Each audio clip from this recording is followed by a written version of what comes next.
My age was 15. The house of my friend George was where I spent the night. During the summer, I would often spend the night there, and this was a regular event. Being children, it was very natural, and he was my best friend. Back behind their house, George and his parents owned a large plot of land, perhaps 7 or 8 acres, or maybe more. In addition to a massive barn and a cornfield, they also had some amazing forest trails where we could go on our dirt bikes and four-wheelers. Being unaware that it was his birthday when I arrived made me feel like a terrible buddy. I didn't know it till after more and more of his loved ones showed up that he had really told me a few weeks ago that today was his birthday. Oh my, I muttered to myself. He did not receive a gift from me. I apologized to him right away, and he handled it admirably. Indeed, he informed me that he was not anticipating or wanting any birthday gifts from his buddies this year due to the extreme spoiling he received from his parents. Although that alleviated some of my guilt, it was still there. We celebrated the birthday of a 15-year-old in the traditional way. After cutting the cake and opening presents, the kids and I played outdoors with the airsoft weapons he had gotten as a birthday present. We were each given one to play with as he had a large collection of them. I won't bore you with the details, but we agreed to work in teams. It was only Will, George, and I. On the opposing side, you had John, Kyle, Evan, and Scott. They outnumbered us, but our weaponry was superior.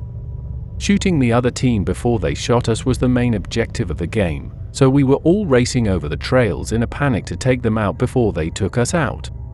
By the time we finished playing all of the games and skipped ahead about 2 hours, it was 6:30 and the sun was beginning to set. Before everyone had to go, George and I decided we should all return inside and play video games. The rest of the group, nevertheless, was keen on continuing their outside airsoft gun play. George was gracious enough to allow us to vote on the matter, despite the fact that it was his birthday. Based on the results, it was clear that we would be spending more time playing outside, so that's exactly what we did. After the game was restarted, we were given approximately 2 minutes to prepare and hide anywhere we liked. 3, 2, 1, go! George shouted. On this occasion, it was only George and I. He had me follow him more into the forest, and we were already well into the trails. We dashed the entire distance to this ancient treehouse. Without delay, we ascended to that height. Are you sure they'll even come back this far? I questioned George. I mean, it's getting dark, and I doubt they would even think that we would go this far. In his opinion, no, was the most likely outcome. Even if they do, we will be able to defeat them before they can defeat us.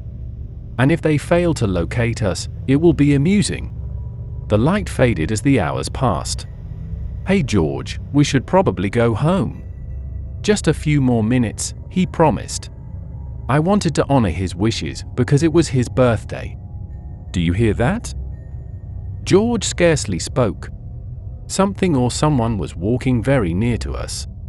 They were our first suspects, but as we heard our pals shouting and chatting farther away, we knew it couldn't be them. Unless they are splitting up and trying to trick us, muttered I.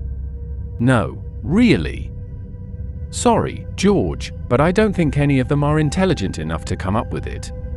Geez, that was harsh, I echoed. As he raised his finger to his lips, he gave me a sidelong glance and appeared to shrug. Whatever was heading our way was rapidly closing the gap. We waited a few moments in silence before we could make out the tall, thin shadow standing before us. The words "I don't think they can see us" came out of my mouth in a whisper. And George responded with a simple yeah.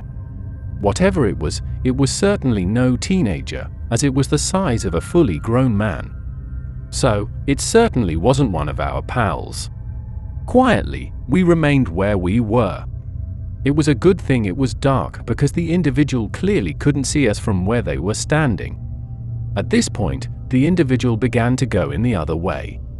A sliver of light that had previously diffused into the forest now shone squarely on the face of the unidentified traveler. From the looks of it, they were donning ghillie suits.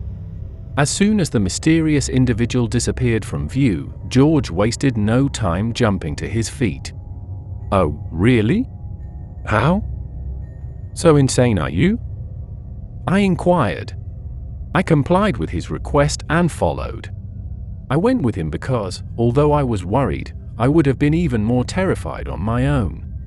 Our usual route was no longer an option, so we swiftly changed our strategy. Along with a more direct route to the residence, he also pointed out a path through the cornfield that ran parallel to the paths we had been following. However, the creature in the ghillie suit, whom we mistook for an odd guy, heard us and began racing towards us almost as soon as we leaped out of the treehouse. We were fortunate to be much faster than him because, with the space between us and him, I honestly don't know what would have happened to either of us if we hadn't been. We kept running, yelling the entire way back. We were clearly not joking when our buddies also began sprinting towards us. It took them no more than a minute or two to catch up. When we finally reached my backyard, my dad must have heard us because he rushed out shoeless to save us. We told him everything, George and I. I couldn't provide a description, and the police were unable to locate the individual, so my dad contacted them right away. Nothing else I can say except that those paths are not going anywhere, and I seriously doubt that George will either.